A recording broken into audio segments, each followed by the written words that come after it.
Guys, let me give you a perspective, a truth जो कि कड़वा होगा and a cheat code. See UPSC 2024 के लिए you have 8 months and I am sure you must have also started your preparation. But जागो मोहन प्यारे, आपके साथ 10 लाख एस्पायरेंट्स और प्रिपेयर कर रहे हैं एंड उनमें से 3 से 4 लाख एस्पायरेंट्स तो पक्का सीरियसली प्रिपेयर कर रहे होंगे.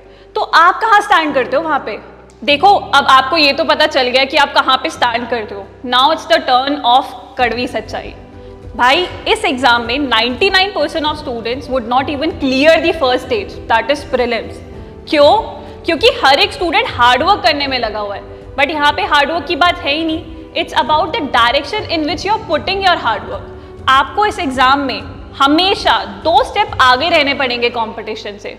तुम्हारा साल बर्बाद, अटेम्प्ट बर्बाद, मम्मी पापा की उम्मीदें बर्बाद. यूपीएससी या आईएएस एग्जाम का एक बहुत बड़ा डर है. इसी वजह से आपके दिमाग में ये क्वेश्चन आ रहा है. बिकॉज एनसीईआरटी बुक्स भी नॉर्मल बुक्स ही हैं, बट क्योंकि हमें लगता है कि ये बुक्स हमने स्कूल टाइम पे भी पढ़ रखी हैं और अब हम इन्हीं बुक्स के थ्रू एक बहुत बड़े एग्जाम की प्रिपरेशन कर रहे हैं, तो क्या हमें एक स्पेशल वे से पढ़ना चाहिए? जब हमारे माइंड में क्वेश्चन आता है तो हम डाउट करने लग जाते हैं क्या हमारी स्ट्रेटेजी पढ़ने की सही है इन बुक्स को.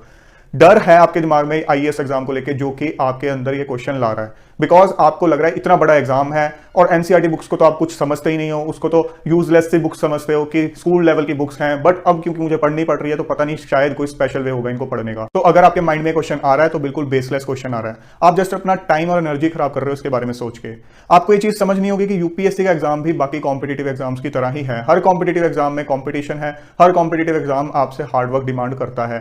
फोकस, डिटर्मिनेशन, कमिटमेंट पूरी की पूरी डिमांड करता है. इसके अलावा आपको यह आइडेंटिफाई करना होता है कि जिस कॉम्पिटेटिव एग्जाम आप प्रिपरेशन कर रहे हो वो आपके कौन कौन से स्किल्स को टेस्ट करेगा. सो उन स्किल्स को आपको डेवलप करना है, उस पे आपको पकड़ हासिल करनी है ओवर द टाइम. सो अगर आप ये चीज समझना चाहते हो कि एनसीईआरटी बुक्स को आपको किस तरह पढ़ना है, तो उसके लिए सबसे पहले तो आपको प्रीवियस ईयर क्वेश्चन पेपर्स ध्यान से देखने होंगे कि किस टाइप के क्वेश्चंस पूछे जाते हैं. ये वही बुक्स हैं जो कि आपने स्कूल टाइम पे पढ़ी थी. अब फर्क कहां आएगा? फर्क जस्ट ये आएगा कि तब जब हम स्कूल टाइम पे पढ़ते होते थे तो एक बोझ की तरह पढ़ते होते थे कि यार ठीक है, एग्जाम आया है, किसी तरह मार्क्स लाने हैं, एग्जाम पास करने हैं और अपना टाइम काटना है किसी तरह. बट अब हमें मैच्योरिटी के साथ काम लेना है. तब हमें मैच्योरिटी की बहुत कमी होती थी. तब हमें सही से गाइडेंस भी नहीं दी जाती कि किस तरह से आपको पढ़ना है. ये बुक्स वही हैं, इनमें कॉन्सेप्ट्स भी वही हैं, बट अब हमें लिंक करके पढ़ना है कि किस टाइप के क्वेश्चंस पूछे जाते हैं. इनमें जो कॉन्सेप्ट्स हैं उनको मुझे अच्छे से समझना है, अपना एक बेस तैयार करना है. जब मैं इनको अच्छे से समझ लूंगा तभी मैं हाई लेवल बुक्स पे जाऊंगा. सिर्फ ये चीज आपको ध्यान रखनी है. और किसी भी बुक को, चाहे वो एनसीईआरटी बुक हो, चाहे आपकी हाई लेवल बुक्स हो, किसी भी बुक को पढ़ने का फंडा सिर्फ और सिर्फ यही होता है कि हमें क्रैमिंग नहीं करनी है, हमें चीजों को समझ के पढ़ना है